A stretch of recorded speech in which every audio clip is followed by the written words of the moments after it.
Imagine waking up in the middle of the night to the sound of gushing water. A real life nightmare. Hi, I'm Miriam Johnson, co-host of the TV series Home Time. Your home depends on a properly functioning plumbing system, but as a homeowner, you know a lot can go wrong. Clogs, leaks, broken pipes, burst washing machine hoses, and sewer backups can lead to costly repairs and damage to your home. So I'm here to give you some preventative steps to make sure that your plumbing doesn't keep you up at night.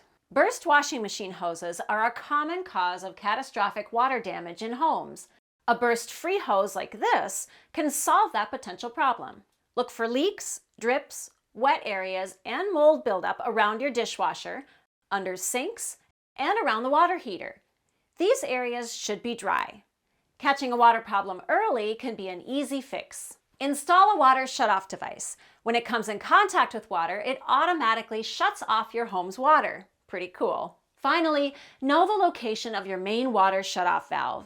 It could be in your basement or in your yard. And be sure to mark it with a tag. Knowing where to shut off your home's water main could save you a lot of damage. You can avoid unexpected plumbing problems. Have a plumber perform a whole house inspection so that those drips don't turn into disasters. If you'd like more information about these preventative steps, give us a call. We'll be happy to help you out.